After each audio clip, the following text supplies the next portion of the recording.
Thank you for joining us today on this webinar. We are here from the Pennsylvania Municipal League with not just participants, but staff members as well from our training department and our communications department. And I want to thank them for all of their effort in putting this webinar together. As all of you are aware, we've had some very tragic incidents take place nationwide, which have prompted us to ask ourselves, what can we do collaboratively to diffuse political violence, not just in Pennsylvania, but throughout our nation, but more importantly, in our own communities. I am Abe Amoros. I am the Deputy Executive Director for Operations at the League. And the League is also proud to be a partner with Common Ground USA, particularly the Pennsylvania Resilience Network. And I'm pleased to have Will Fuller, the State Director, with us, and Tom Knights, who happens to be the manager of Butler Township, where the horrific assassination attempt took place last year. And we want to stress that under no circumstances is it acceptable for any kind of political violence to permeate throughout our society.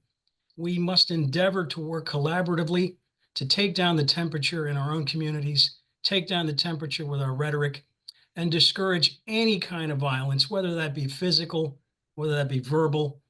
We just simply don't have room in our civil society for that kind of political discourse. And as leaders, I know you take this subject very seriously, and I'm pleased to see the number of participants here today with us. Just a little bit about the State Resilience Project. The Pennsylvania Resilience Network pulls together diverse civil society leaders to prevent, diffuse, and respond to political violence. And of course, we have touch points, and one of them was today, as a matter of fact, where Will gave us a lay of the land as to what is taking place throughout the Commonwealth. And he's going to share with us some advice on how to prevent, diffuse, and respond to situations. And of course, Tom will be able to provide his on-site experience with dealing with the tragedy that took place last year as well. We are going to have them present first, folks, and we're going to have a question and answer period at the end. We're also going to follow that up with a survey from our communications and training departments in order for us to gauge how well you received this webinar, and also room for other topics that you may think are valuable to you as members of the Pennsylvania Municipal League. So I will just turn it over to them. And remember, we have a chat feature as well. If you want to put questions in there, we will take a look at those at the very end during the question and answer period. So without further ado, I will turn it over to Will Fuller and Tom Knights. And again, I want to thank them on behalf of the League for their generosity in being with us today. Will and Tom. All right, thank you. So I got to tell you, it's much more comfortable on this forum than the last time I was in front of the webcam, right? With a lot of the world watching, unfortunately. So when you look at the topic of political violence, I think one of the things to stress that I personally learned, it starts well before the actual event, whether it's a speaker, whether it's a rally, right? It's days in advance when you see, all the capitalists showing up and they're selling, flags, hooray for him. And then you have the exact opposite flags on the opposite side of the road. And you have, all those convergence of different, not only demographics, but just opinions as a whole. That pressure cooker starts ratcheting up days in advance, right? So I think one of the things that I try to stress to anybody who asks me now, and this is one of the bigger forums that I've spoke on this on, when you have a rally, when you have a speaker or anything of that nature, all the attendees are your residents, right? It doesn't matter which side of the forum that they're on. So when you start to plan these events, when you start to safeguard them, you got to safeguard the whole. You have to safeguard the entirety of it. In the planning that goes into that, same way, right? You have to reach broader. You have to look at, what's defined. A lot of people say, police don't get paid for what they do. Police get paid for what they may have to do. No better case to what happened to us, right? We're on traffic detail to make sure people can get to work, they can get to their kids and get a motorcade through. And the next thing you know, we had an officer right direct in line with a potential assassin. It turned out to be a would-be assassin, actually. So, looking at a lot of those items, boy, does a lot of it come into play before the actual event itself. And just stress that, take the time, look at the measures that need to be taken. As a, bureaucrat bean counter, you always look at the money. Yep. Are you going to have, potential overtime costs involved to make sure you have enough personnel? Sure do. Sure do. And that's really where I think a lot of people have to look at and start. Yeah, thanks, Tom. Thanks everybody. I'm just wanted to start by saying I'm really grateful to be on this call with all of you. As someone who works with, civil society leaders all across the state, it's not lost on me that you all have a really tough job and you're in a really tough position. And there are a lot of folks who are not opting in to serving our world in the ways that you are. And so just want to start with that, with appreciation for the hard work you're doing day in and day out to make our country and our communities run and thrive. It's what we're built on. It's what makes us really unique and amazing in the world, and want to appreciate you all very much. As Abe mentioned, my name's Will Fuller. I work for Common Ground USA. Small backstory, which I think will be helpful for context. We're a part of Search for Common Ground, which is a global organization. And so we've been doing some of this work around conflict resolution, lowering tensions and temperature all over the world since the 80s. We just recently started doing this work in the United States. And so, as Abe mentioned, most of what we do is kind of built around a framework of three ways of looking at political violence. That's responding to incidences as they happen.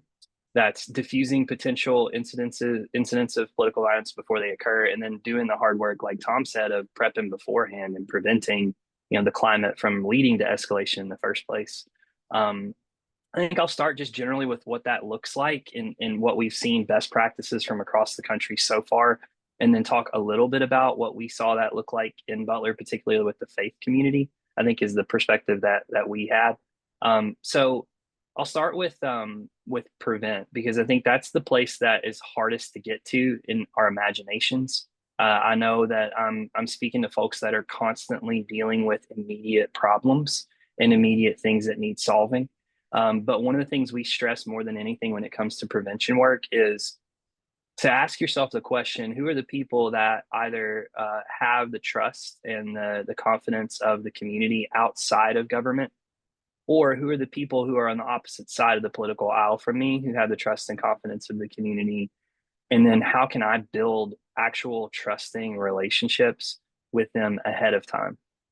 We often talk about how it's too late to exchange business cards over the earthquake. When we do that advanced work of building out those relationships, getting to know them, getting to know their families, what they care about, talking about the community that you love, even if you don't agree on how to solve the problems in it, you're coming from a place of care and concern for that community. And it's important to have those relationships be live and active before anything bad happens at all. And usually what we advise is to start with, your small business owners, your faith leaders, your veterans, and your educators. Statistics show that right now, unfortunately, there's not any person or group of people that people in America trust. That trust is really diffuse and it's low in institutions. But what we found is if you pull together a bunch of different places in the community and you get them talking with each other about what we want to do to make sure our community is safe and a place of thriving and belonging for everybody, those relationships that are alive before the crisis can be drawn upon in it and actually come out stronger on the other side. So that's the first thing I would say. The other thing I would say too is I want to encourage folks to see this not as a whole series of new things you have to do, but a lens and a way of thinking about what you already do. And one example that I would give with the prevention side is to just think about the calendar of events in your community and the moments when people are coming together, the county fairs, the public, sports events, things like that are already gathering places for the community across lines of difference. And ask yourself, how can I turn those into bridge building moments? How can I turn those into places where we lift up community values, where we remind each other of what we care about and who we are at our core? Because those are the kinds of things that strengthen the bonds of a community before a crisis happens. So those are just two suggestions that I would have as far as prevention. When it comes to diffusing, what we have seen be most effective is really building out that network of people that are civic sector leaders, government leaders across lines of difference, and having them be in regular conversation with each other around what they're seeing in the community. Um, as an example of that, one of the places that we worked in last year was Charleroi. And there was as many of you know, there was a lot of scapegoating of the Haitian immigrant community there. What we saw was a group of leaders across political lines of difference come together to say, hey, this isn't what's most true about our community. What can we do to lift up an alternative narrative? And really, our job was just to come alongside them and say, you guys have what it takes. Just, here's some ways that we think you can amplify your voice. And having people speak out publicly against that narrative was really helpful in de-escalating what could have been a really precarious situation given the things that had happened in Springfield, Ohio before that. So there's a connection between the building of the team and the network of relationships in the prevention stage and activating it in a situation that feels like it's escalating toward political violence. But as Tom and the Butler community experience, sometimes those things happen regardless of what we do, ahead of time to try to prevent it. And when it comes to response, I think there's some pretty clear actions that we suggest that people take. One is to try to bring together unlikely or even shocking allies for public statements of denunciation of political violence. The reason we suggest that is because it's one thing to hear from the person in your own political camp that they condemn violence in all its forms. That goes without saying, and that's important. But when you get two people together on opposite ends of the political spectrum doing it, or when you get a veteran, a community leader, a priest, a rabbi, the superintendent, all of them standing in solidarity together, that sends a different message to everybody, including the folks that aren't in our camp. And what we know about polarization is what drives people further away is not what I think of you, but it's what I think you think of me. It's called affective polarization. So that untested assumption about the other side is what drives me more to my side. So when you're doing public events or when you're responding to a crisis and you do that holistically, it picks at that division and it causes people to maybe move more toward one another and question that assumption. Maybe that's not true. Maybe the other side does care about the community like I do. The other thing too is authentic care and support for the community that's impacted. And I guess that's where, for us with our organization, where we saw like Butler at its best, honestly, Tom, like, in the days after, so there were some faith leaders that reached out to us and just said, hey, this has really impacted our congregations, right? At the end of the day, this wasn't just an act of political violence against a major political figure. It was someone lost in the community, and it happened at a place that the community holds dear. And they were like, we want to do something about that. What can we do? And really, we just created an opportunity for them to talk with each other and to brainstorm. And one thing we told the faith leaders was that this is the moment that your leadership was made for. This isn't something different that you don't already do. You walk with people through birth, death, and everything in between. You got all the skills you need. It's just applying them in a different place, And so what they came up with was to have a prayer of reclamation of the farm show grounds during the worship service at the farm show, which was happening just a couple weeks after the assassination attempt took place.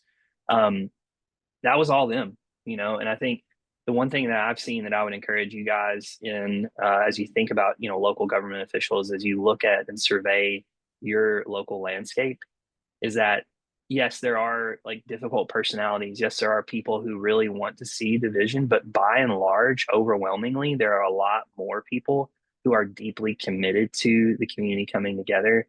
And there are some unlikely leaders that have hearts of gold and have all the skills and tools they need. And really, it's just a question of activation.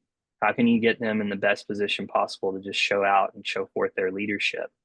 Those are the things I think I'd start with. And I know that's a lot of information all at once, and I'm happy to kind of unpack that in an ongoing way. But, I will say, just kind of wrap things in the initial part of this, that even the fact that you're on this webinar asking these questions and seeking answers to it is a step in the right direction. Again, I just keep coming back to like my admiration for you all as local leaders and the work that you're doing. This isn't theoretical, I'm sure, for most of you. The threat, the harassment, the intimidation that we read about, you're experiencing firsthand. And so, you've already demonstrated a ton of resilience and a ton of leadership in the face of really challenging times. And hopefully, what we can offer today is just, some half steps in the right direction to continue you along your journey of really being, peace builders and peacemakers in the places where you serve. We'll use that wonderful phrase, authentic care. Tom, could you talk a little bit about what Butler Township did to come together after that terrible event?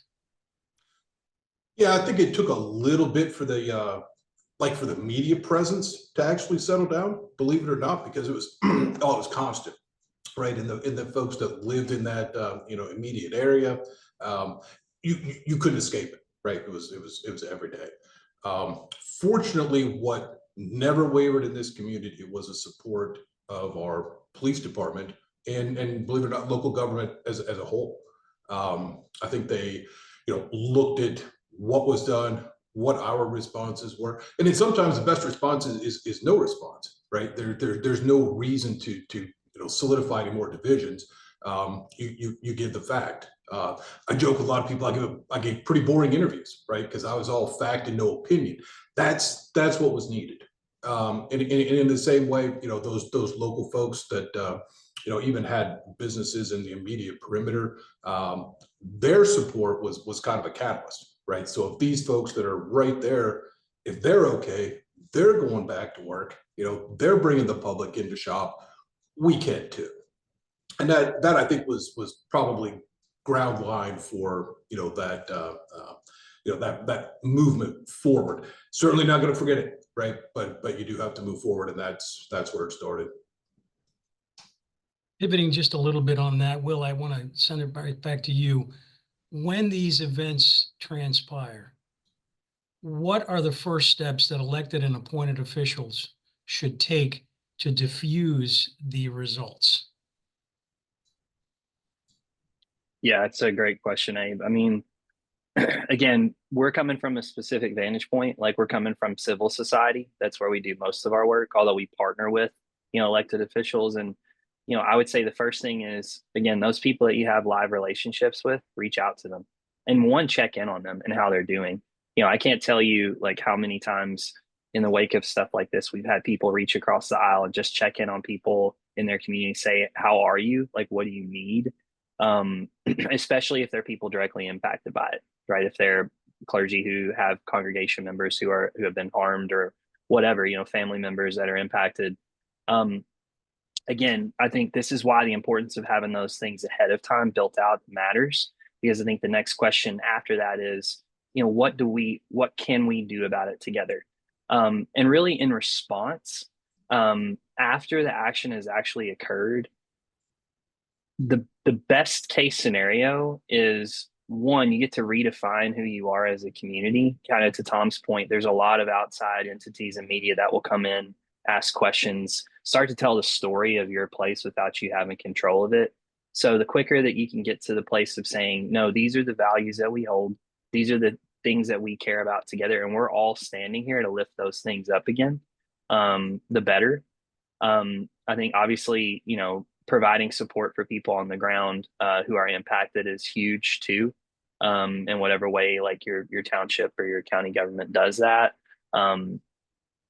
And then, yeah, making sure that they're unlikely allies. Again, I keep coming back to that because I just think it's so counterintuitive. But the more people you can say that people don't normally, the more people you can get together that people don't normally see together in public, standing and speaking out as one voice, not just against violence, but for the values you share as a community. It's one thing to come against the thing. It's another thing to get to say, this is who we are. That begins to give people hope. And I think really tangible things like public gatherings or vigils or, community events, things that get people moving together are really important too. People in those moments typically feel a lot of powerlessness, and that powerlessness is really impactful, right? That creates that cycle that leads to more violence and more polarization. When people don't feel like they have power, they resort to different means to attain it. So if we can create opportunities for people to feel connected to each other and like they have a voice and a say in the direction that the community's headed, then you can start to rebuild some of what's been left in the wake of an act of political violence. And speaking of rebuilding, Tom, were you pleasantly surprised by the outreach that was nonpartisan? In other words, not in a partisan lens as it relates to reaching out and helping the community heal. Yeah, for sure. And a lot of organizations came forward with that. Obviously, a lot of the local volunteer fire departments, not only dispersed in this county, but even the outlying counties, huge outpouring, both of sympathy and support. A lot of the local coverage got a chance to interview those peripheral agencies. So you just don't really think of, in the pre-planning. But boy, the vital part, the church organizations, some other community leaders for sure. With the unfortunate part about something like what we had to endure is as much support as there was, there's a lot of finger pointing, right? And somebody got to take the blame, and nobody's happy until somebody does. That kind of convolutes it, but the community separates that part. You let the investigative component do its part, even though that gets most of the large media sensation. Ground roots, all you had to do is look. I think we all gained weight here. The outpouring of like cookies and donuts and food across the board, and everybody coming in, because nobody knows how to help you, nobody knows how to support you, but boy, they want to. So in comes all the carbs, and you can't help but feel warm about the community for that. And that's always a good thing. And of course, elected and appointed officials are constantly on platforms such as social media. And one elected official wanted to ask Will, what is the best way to diffuse hostility? Political violence, hostility, and harassment happen more online than in person. What kinds of things can we do to mitigate that? Yeah, that's a great question. It's a challenging question, right? I think what we've seen in terms of, how people get their information has changed so quickly in the last 10 to 15 years. One thing in particular that we've noticed is that oftentimes, as local news outlets sort of die out and are replaced by bigger conglomerates, people tend to go to different sources for local news, some of which are just not monitored, right? So you have local Facebook groups that effectively function as the de facto local paper.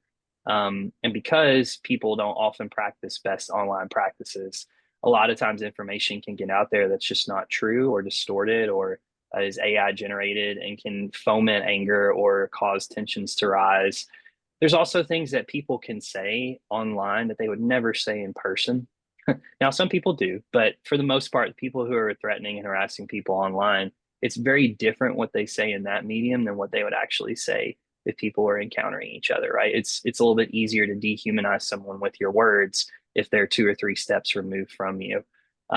As far as best practices go, I mean, the first one, and this is probably the hardest one, is for anybody who's experiencing those things, whether online or in person, to really measure the response and ask yourself if a response is even warranted. Sometimes engaging with that stuff, depending on who's saying it or in what context it's being said in, actually does more harm than good. I do think that, again, having relationships that are deep and broad in your community. I know for us, sometimes we've had, people reach out to people who, again, maybe they're politically different from, and just like have a conversation around what's going on.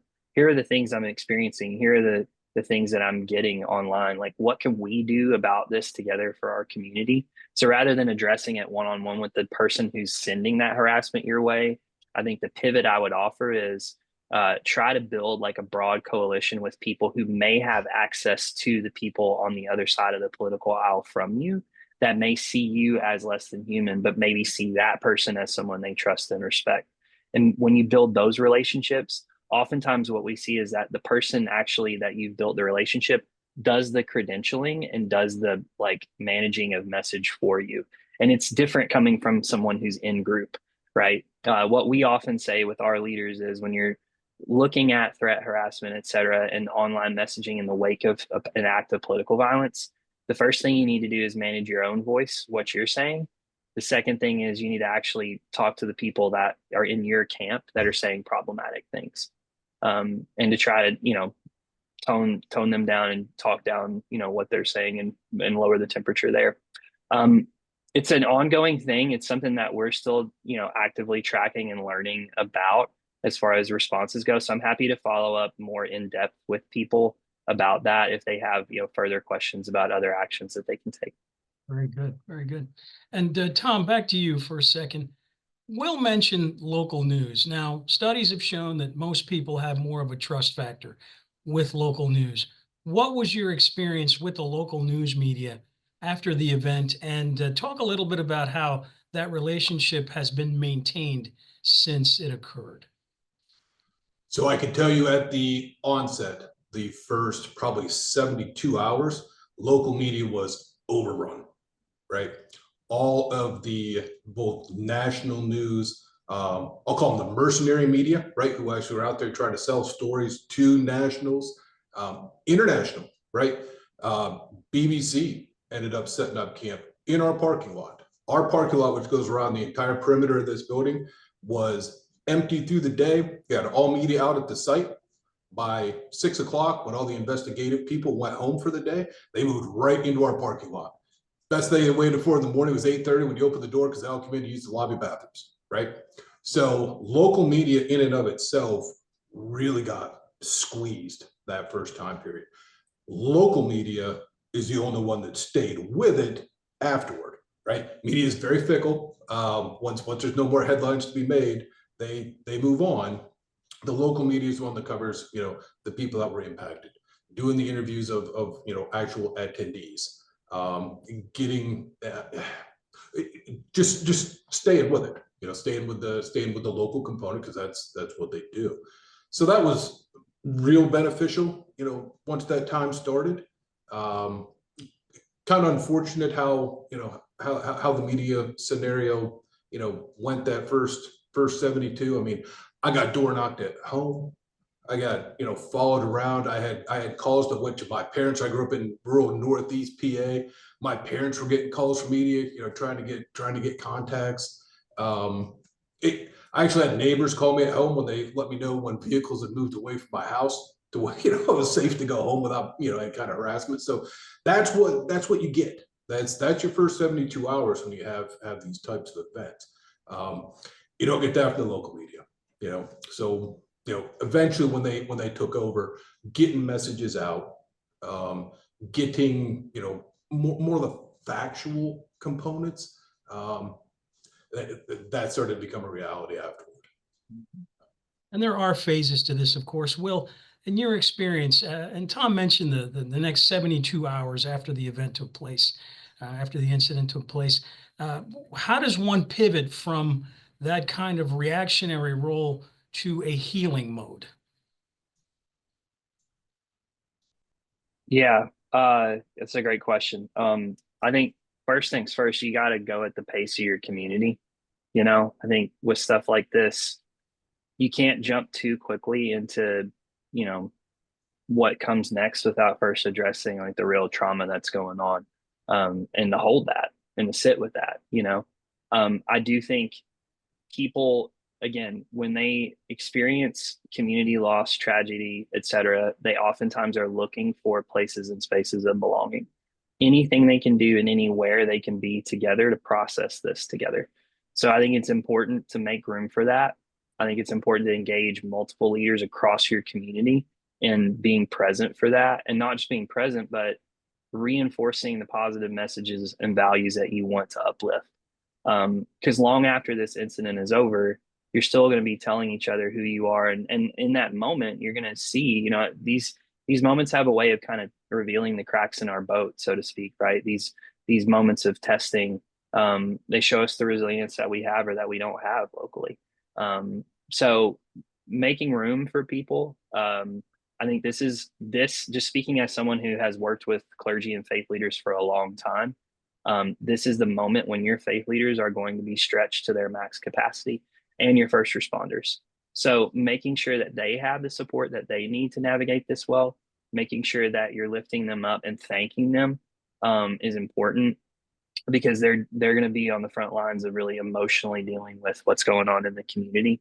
Um, and yeah, other than that, again, I keep coming back to kind of the same thing. I think it's worth repeating, is just those moments you still get to define who you are. And so if you've talked ahead of time and you know really clearly what you care about most as a community, it's going to be a lot easier for you to point people to that as the community starts to turn away from the moment and toward healing, to remind them of who they are and to remind them of how this incident gets folded up into that as a community. You still have choice. A lot of times in moments like this, what we often experience is a lack of choice, that we think that there are no other options and that we've exhausted them all. And I know that this is challenging, but I would encourage people to remain creative, because again, the unlikeliest of allies can emerge from these moments. When everything is in flux, people tend to be a little bit more open to new ways of being, because everything they know and trusted in has been shaken. So we have to be the ones as community leaders to ask those tough questions and have those hard conversations of, who do we want to be going forward? And that, I think, seeing that and being a part of that and giving people really concrete next steps to take, whether it's show up for this thing or do this community project, that helps people with the process of healing after something like this happens. Tom, were you surprised by any of those unlikely alliances that Will was referring to? Any surprises that were pleasant? Um, yeah, yeah. Again, I kind of covered the outpouring of the average folks, and not just average. We're talking like above average residents went out of their way to, support, the local government initiative. I actually had several organizations from outside, the immediate area, probably outside the scope of what I would have, thought were probably following this, reaching out to me, asking what they could do, how they could help. Um, there's no playbook for federal assassination attempts. Probably, fortunately. So I think those that reached out didn't really know what they could do, how they could help, but boy, they were just there. And they weren't organizations I had affiliation with. They weren't affiliations with the township, but they were other governmental places. I can tell you, I kept this card from this township manager in a city in Kansas, who actually wrote a very personal, quick, letter to me on this card saying, "Hey, thank you for what you're doing. Sure, it can't be hard. Someday I'm going to get to Kansas to shake that man's hand." Right? Those are just some of the things that come from out of nowhere. So yes, very unlikely sources of support for sure. Very good. Will, talk a little bit about the power of something that's simple, receiving a handwritten note as a thank you for something that you did right, or something that they felt was important enough to demand that kind of action. Yeah, so not naming names, but in the wake of the what took place in Charleroi, there was a local state official that really came out strongly against some of the national narratives that were taking place. This was someone who really had a lot of political risk in making that stand. And we had some folks from our network go and thank that person in person for what they did. And it was actually a really cool moment, an emotional moment. I think, I'm not telling you all something you don't already know, but by and large, for the general public, they forget that you all are human beings, that you actually have families and you have lives and you have commitments, and that you feel things too, right? You've chosen to step up and be leaders in this moment. And so what we do on our end is, we thank, we support, and we encourage people to do that with each other and to make it personal, right? Because those kinds of things go a long way. When people are leading, it can be lonely. Now, I'm sure I'm not telling you guys something you don't already know, but oftentimes leaders that are in positions of high impact and influence, it's a pretty solitary road and a lonely road. And people often just tell you all the things that you're doing wrong instead of all the things you're doing right. So what we've done with, our leaders is encourage them, like, when people do the right thing, they need to know it. And they need to know that you have their back.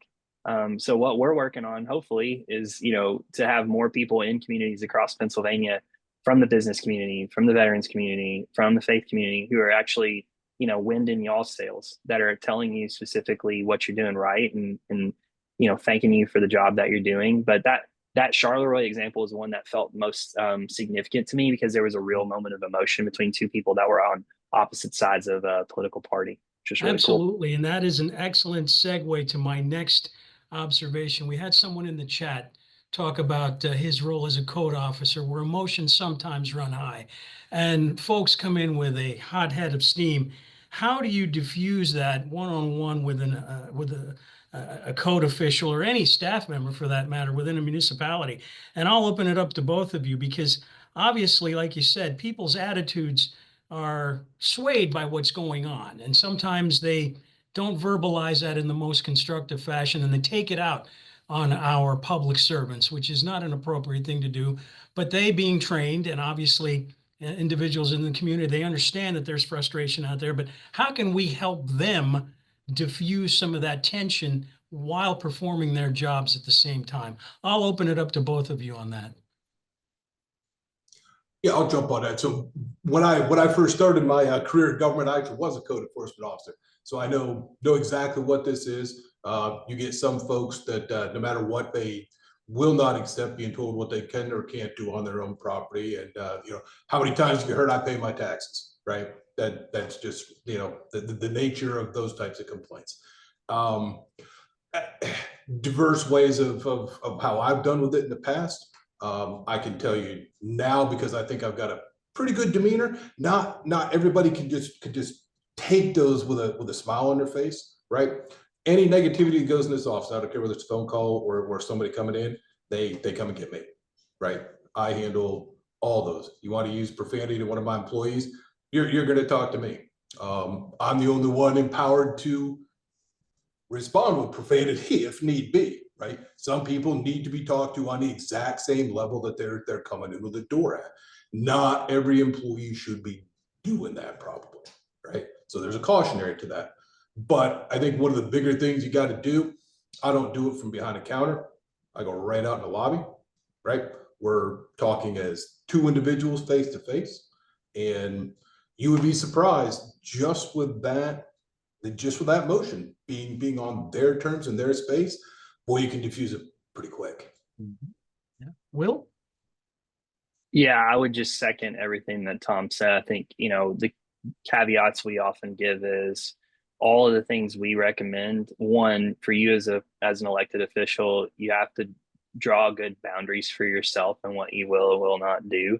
A lot of things that y'all put up with, like, you can pick and choose how you engage with people. You don't have to constantly engage with every person that disagrees with you. If you did, you'd be exhausted. But for the ones that you decide, okay, I'm going to address this one-on-one with someone, oftentimes what we say is get really curious and reflective, not just on that other person and where they're at coming in, but on yourself. There's a reason why we respond the ways that we do to people who are heated. And there's a reason why the person across from you is heated. And it's a story that's a lot longer than just that moment for both of you. And so, a lot of these skills for addressing and redirecting are ones you got to practice over time. It's kind of like learning a language. If you're not regularly using it, it can deteriorate. You got to put it in you got to implement it. So things like, active listening, being curious, asking questions, that gives you information about that person, not just what they're mad about, but the thing that they say they're mad about could be not at all the reason that they're actually mad, or the things going on in their life to lead them up to that point. Like, you don't ever know like what it is, and typically people are taking that out on you and you get the end result, but there's so much more going on behind that. So asking good questions, reflecting back, showing people that you're listening, even body language, the posture that you take, again, kind of as Tom said, meeting people one-on-one and standing and reflecting, showing them that you're attentive and present to them. A lot of those things can really help. Now, it's not going to solve every problem. You're not going to diffuse every single situation. But I think if there's a recommendation that we have above all, it's just listening to get at below the position that they're coming in at you with.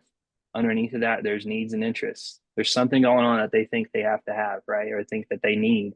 Below that are values. It's like, what does this person think they have to survive? Like, if their survival's at stake. And if you can start to hear that, then you can start to rework the conversation around a starting point that you both can agree on, and then build back up from there. And you may not end up agreeing. Like, the point isn't agreement. The point is I think to treat people humanly and to do what you need to do to also be treated as a human being. You know, so those are just some of the things we recommend for individuals. Happy to follow up. I've got more, you know, resources that we use on that. If people are interested, I can get those to them. But those are the things I would say. Wonderful. Thank you both for that, for your presentation. And I'd like to turn it over now to our members who have questions. And I saw Beverly raise her hand. And as I get Beverly ready, followed by William, I just want to say that Will is absolutely right. People want to be heard. People want to be seen. And folks, as somebody who's been cussed out in 2 languages, I can tell you from experience that it doesn't feel good. It's not pleasant. But after the discussion, people want to feel heard. They want to be listened to. And above all, they want to be respected. I'm a council person at Slippery Rock Borough Council. And I was just wondering if there are other municipalities or even organizations that sort of have best rules of decorum as far as giving your community member 3 minutes and then how that's responded to. We've just have had some real challenges with community members yelling out in the middle of the meeting, using profanity. We had a woman, basically jump towards the council members, shaking her finger. And this last week, we had a man who just started blurting out in the middle of the meeting profanities and sort of hate towards the council members. I think because elections are coming up soon, there's just this heightened, political fervor that's filled with a lot of aggression. And in fact, our mayor, a man was just charged with stalking our mayor and posting his personal address, stalking members of his family as well, calling their work, and posting his personal address at 15 different places on the internet. So I just give you this information to say we're a hotbed right now, and my fear is these are like you said, the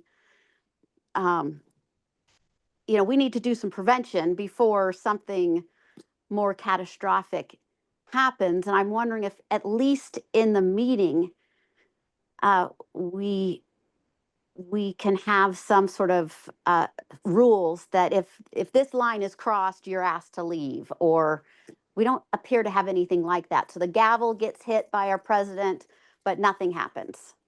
Yeah, so I can tell you, we have a pretty good order of agenda, for our meetings.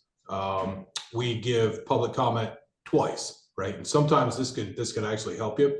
So public comment before any of your business items, strictly on those business items, right? So anybody can address those items on the agenda. All of the public comment or general public comment waits till the end.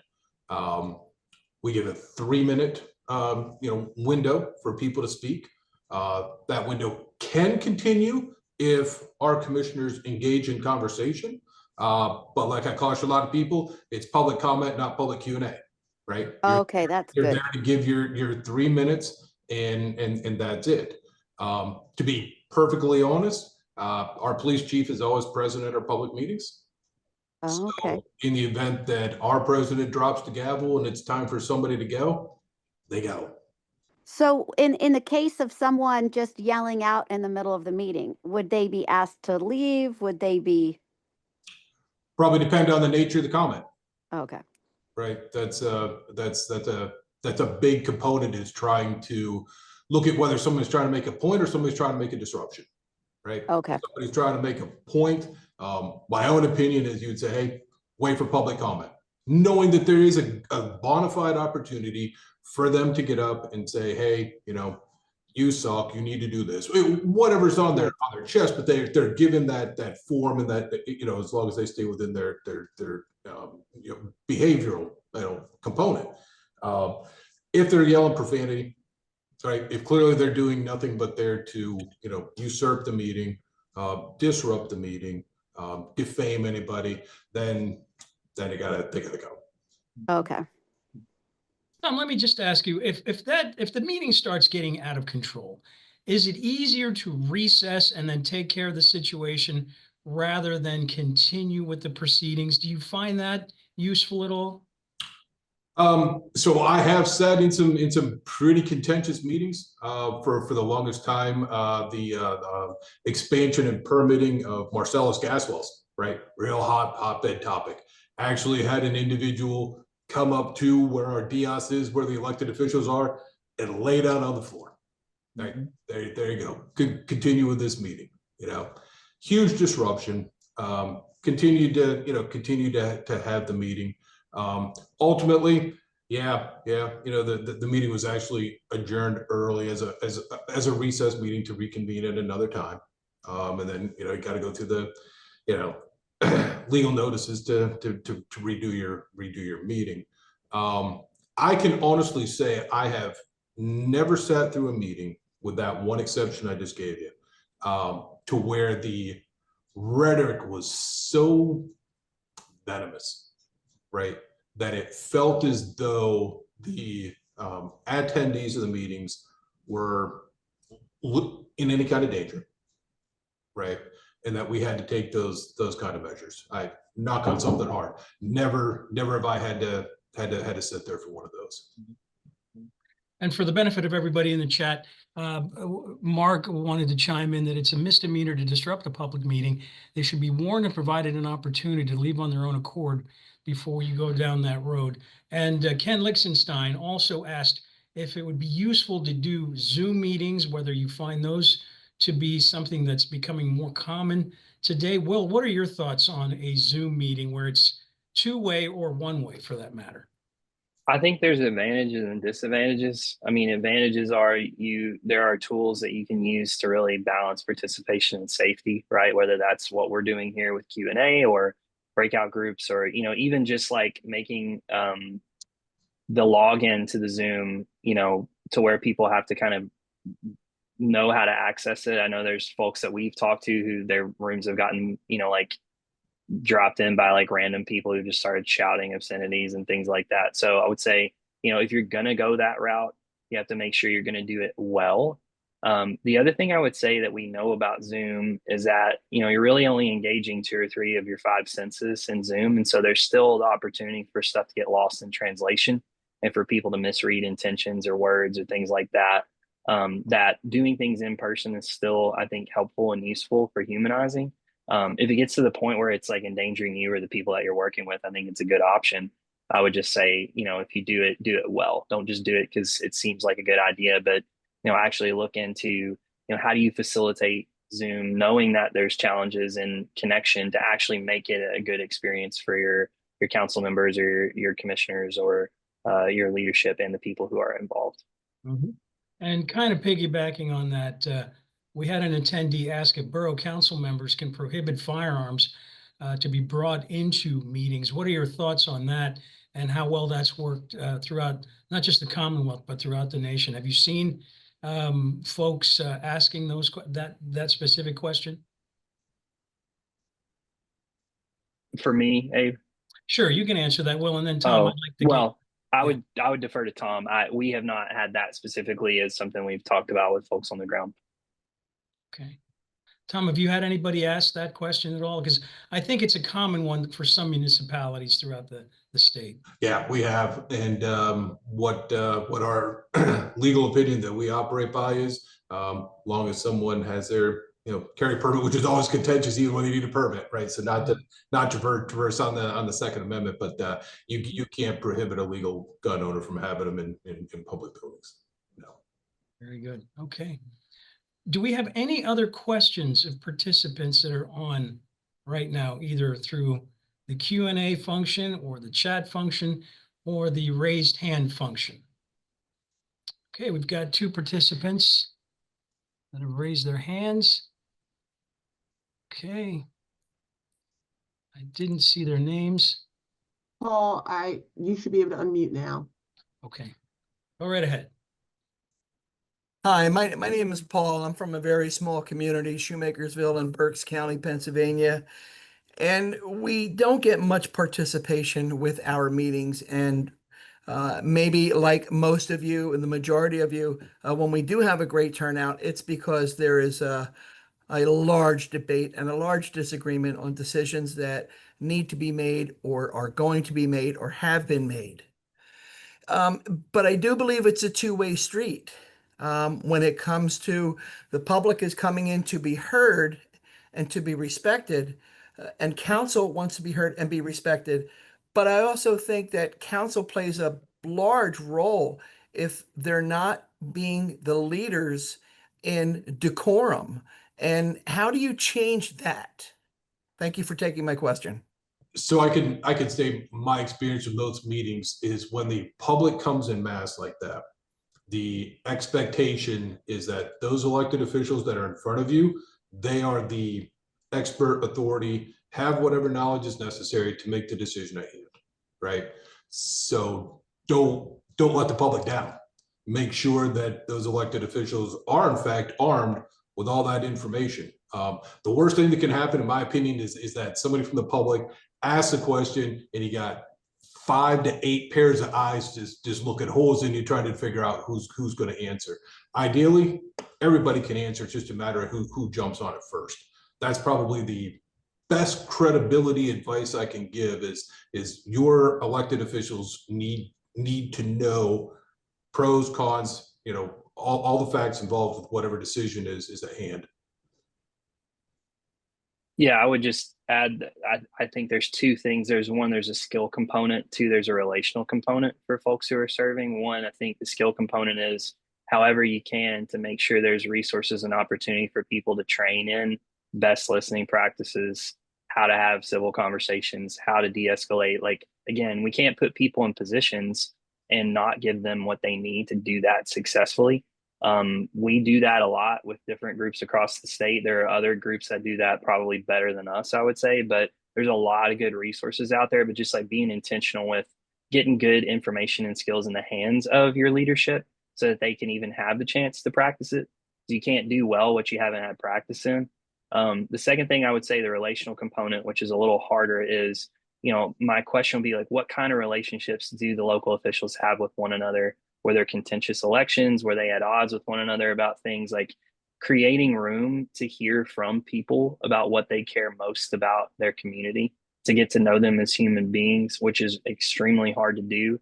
But for someone has to take the initiative in doing that, so that in those moments, if someone's getting heated and not showing decorum, that you're serving alongside, that you can actually address that with them person to person. That only happens in the context of trust, and that only gets developed through relationship. And that's something that someone's, at the end of the day, going to have to take the initiative in doing with other members that they're serving with. But it does go a long way. Like we've seen that de-escalate tensions in some places around the state. So that's something I would say. Pamela Rob's question is, any thoughts on having police or undercover police at public meetings? And Tom already answered this. Because the chief of police does attend meetings regularly. I remember when I was a member of the York City Council, the police chief was also in attendance as well. But any thoughts on undercover police? Has there ever been any need for that? And I know some municipalities employ that practice, but just wanted to get your take on it further. Yeah, I can tell you as a backup, where I sit at our public meetings, right underneath the DIOS is a button, and it goes straight to 911. So in the event that there is something, fortunately, again, knock on something hard, I've never had to use it except to test it once a year to make sure it does work. But that's our backup, right? And that's one of the things about having a 24/7 police department is, boy, as soon as you hit that button, there's going to be some action there. As far as an undercover, boy, I would think that would be almost more intimidating because undercovers are still going to be armed, right? And that's just my opinion. It wouldn't be my decision to make, but I would probably try to come up with anything possible. I would rather install cameras and probably video a meeting as opposed to having an undercover officer sitting there. Good advice. Excellent. All right. Well, gentlemen, I want to thank you on behalf of the league for your time today. And I also want to thank the participants who cared enough to tune in to listen to what these gentlemen had to say. The League is proud to be associated with Search for Common Ground in its excellent work. We're in our second year together. We constantly communicate with one another. We had a meeting in Erie just recently. In fact, it was the day after of the Charlie Kirk shooting, unfortunately, the murder that took place. And I want to thank Will for mobilizing so quickly to work with the League in putting this webinar together. I saw some preliminary numbers on the poll, overwhelmingly positive, and we thank you for that. And please, we will follow up with you on any questions that you may have, any additional resources. Please reach out to us. And yes, this session is being recorded, and for our members, we will make that available to you as well. So I want to thank you all for being with us today. I appreciate your time, and seeing that it's 3 o'clock, we will end this webinar. But again, we're grateful for your participation today, and please feel free to reach out to us. We're here for you.